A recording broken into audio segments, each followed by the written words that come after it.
Yo, JD here, Limitless, and as you can see, I am back in my house, not at the Veloce HQ anymore. Esports finished yesterday, and today we're just going to go through pretty much our thoughts as a team from race to race over the first three races at this event, and just how we felt, my experience, and just some thoughts. So if you want me to do this after every single F1 Esports event, make sure you like the video. I will be trying to upload each player's POV after the series is done. Obviously not in between races because we don't want to give away any strategy or advantage or anything. But after the series, that's something I'm really looking to do. So moving to Bahrain, the first race of the season. We always felt as a team, and particularly myself, this is always going to be probably when everyone's at their most competitive because they've had over 2 months to prepare for this, and Bahrain being the first track traditionally, as it was last year, normally everyone is going to be wanting to get onto a really good start. It's a fairly easy-ish track to hook up, so the pace is going to be very close. And this year with the full qualifying format, like I use in TSRL, which I have today at Monaco, which is great, but it's going to be completely different, and there's a lot more of the clutch factor where you're not allowed to get that momentum like you would do with a short qualifying.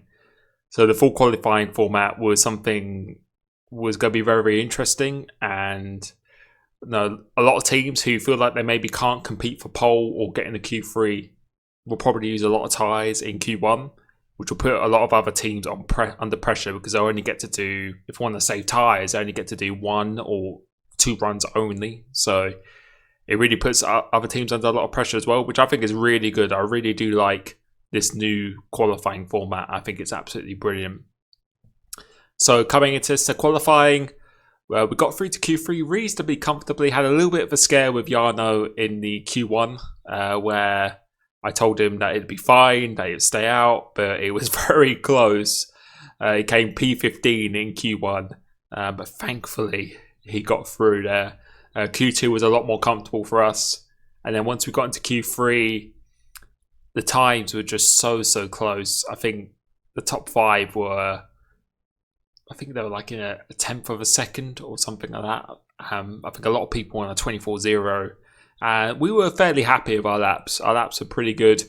I know we know for a fact that we can go faster than that, but under the pressure and the competition and the circumstances, we weren't really too dissatisfied with that. And we lined up P3 with Beresne and Jarno P5, if I can remember correctly. Or it might be the other way around.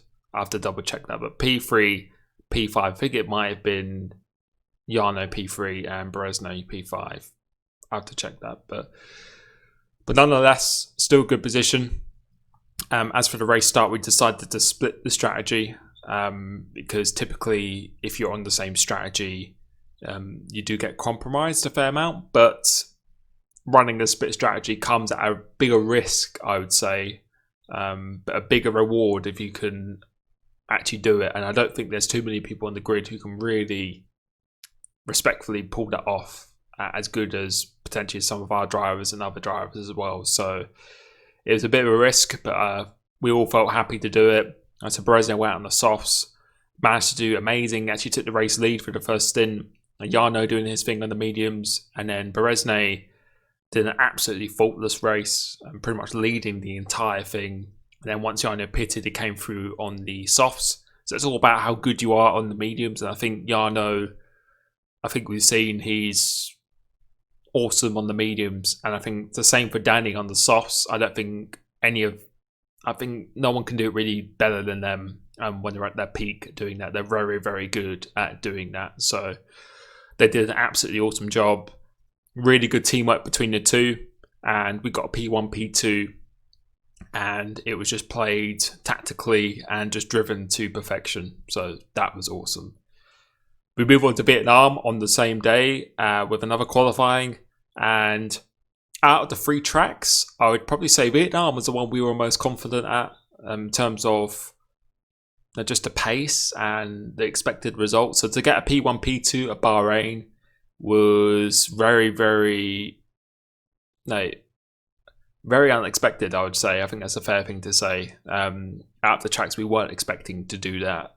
We expected to be strong, but we didn't expect to get P1, P2. So that was an absolute dream for us. So going into Vietnam, Q1 was a bit difficult. Berezne didn't get his first lap in properly because there was just so much traffic at the time. And then the last lap, he also had some traffic. And then the times were really competitive. So you can't just cruise around in esports. You have to do a good lap. No matter if you're last or first. Like if you look at the times, even the people who don't get out Q1, the times are still good. So he was a little bit down in his lap, had to take a risk in the last sector. Unfortunately, invalidated it, which meant he was starting last, pretty much. So that was a really, really big setback for him, particularly, and the team as well, because obviously it's really good if you have both drivers up there because you can really help each other, bait other teams into other strategies and stuff. But so that was a big setback for him. But Jarno managed to go through into Q3 and did a very good lap in the end. Was P2, but there was a few issues with, I don't know if I can say it or not, but a few things with track limits and stuff, which adjusted the pole lap of Nicholas Longley, who had got pole in Bahrain as well. So he was driving really, really well at this point, absolutely rapid. So that means Jarno got promoted to P1. And for the race, we did pretty much the opposite to the Bahrain. And considering both cars weren't close together, we felt this would be the better thing for Jarno to just try and get away in the softs, just try and get out the DRS zone.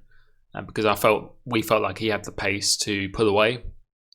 And the softs proved to be very good in the first stint as well. Whereas with Berezne, we were really hoping that him starting on the mediums, there'd be a bit of carnage up ahead of him, which there was. And he could then pit for the softer tyre and then come back through at the end because it's very difficult to overtake. So we felt that was the only chance for him. He did an insane job. He almost did that. But in esports, if you're out of position, no matter how good you are, if you're Daniel Berezne, Jarno Opmeer, anyone, it's so hard to come through the field. In the end, Jarno got done off the line by Tinitza, but then they swapped positions a few times, and then Tinitza overtook him in the first stint, which pushed him a little bit out wide, which allowed Nicholas Longley to come through as well, who made a really good start. And he decided to pit on the same lap as him instinctively, which I think is the right call to do, because otherwise he probably would have been undercutted, because Fabrizio Donoso did a really good undercut. So if he went that lap later, then I think he would have had would have suffered a lot more. So he did a good decision, got held a little bit in the pits, had to make up some time. But when I talk in my league races, when you're in a three-man train and the guy has DRS on the guy ahead of him, it's almost impossible to get past. And especially with the level that these guys are driving at, it's you could be hoping for a big mistake. Luckily, he managed to get Donoso because Donoso undercutted him. Had a go at the top two, but they were scrapping amongst themselves, and eventually he came home P3. So P3 and P15 for our drivers. Red Bull, although they didn't beat Jarno, I think Rasmussen and Kiefer were both in the top 6, top 7, something like that. So Red Bull, like what they did at Bahrain as well, they were consistent, pretty consistent team. So they gained a little bit more points back on us there. Had a day off or a night off, and then went to China for just a one race and the qualifying on that day. Full qualifying format again, and we were really not disappointed, but we really wanted both drivers to have a really strong qualifying, because we felt like if they can have a really strong qualifying, then they've got the racecraft and just the pure race speed to be able to hang with anyone or beat anyone on the same strategies, pretty much so. And they did that in qualifying. Was pretty good to get through Q1, Q2 relatively okay. Jarno invalidated his first lap in Q1, which put him under a little bit of pressure, but he delivered on the last lap. And Berezne was just flawless throughout the entire thing. And then at the end, we got a P1, P2 in quali, and the margin, I think both our drivers, Jarno and Berezne, both got a 28.1, which I thought they would get, and I thought that would be pole as well, but only our drivers got the 28.1, and the rest was on 28.2. And again, it was like within a tenth for the top 5, top 6. So as for the race, pretty similar to the Bahrain strat. Jarno would have been starting in the mediums and then Berezne on the options. And the plan was to try and potentially let Berezne get away. But Jarno didn't have the optimal start because a lot of people elected to start on the option tyre behind him. However, the options go off quite quickly at China. And the mediums are actually quite a decent tyre and they're very durable around there. So it was a bit of a risk, but we decided to do the strategy as a team because we feel like if you went on the same strategy, the compromise is bigger than if you take a big risk with doing the different strategies. There's a big risk, and I don't think a lot of people can really execute that kind of strategy with the pace and just the time management as well. It's a lot harder, I think. But the reward at the end, if you can do it and get through the field, is greater. So high risk, high reward. Whereas if on the same strategy, it's probably less risk, but less reward. That's what I think. But I think a lot of teams will do that, and we will most likely even do that ourselves quite a few times in the season. It just depends on what the pace is like and the track and the grid positioning and everything like that. So Berezne, again, absolutely flawless job, leading it pretty much the entire first stint. The Red Bulls went for a very, very aggressive undercut, which we were happy for them to do because we felt like it was a little bit too early for them. But then Berezne, once he pitted, a lap later than Kiefer and 2 laps later than Fredrik Rasmussen, came out of the pits, came in between them. So he had a lap fresher tyres than Kiefer, and we felt quite confident, and he felt confident that he could get past him. So he was really just taking his time. But China is quite deceiving. Despite the long straight, it's very, very hard to overtake around there because going through that long right, going onto that main straight, you got a lot of dirty air, and it's just really, really hard. It's a lot harder than you think. So he was really just managing that race and doing it really well. In the meantime, Jarno was going deep into the race. We went a little bit deeper than we planned to because his pace was really, really good. And the leader's pace of Kiefer, I think he was really just trying to manage it. Wasn't that different. So we decided to go a bit further so his tyres would be better at the end. And we did that. And he came out, overtook people really quickly, like Joni Tomola and Lucas Blakely really, really quickly. Then he got onto the back of the lead group, made a really good overtake, a very important overtake on Fredrik Rasmussen, and very, very clean between them as well. So respect for him for doing that. Really good, clean overtake.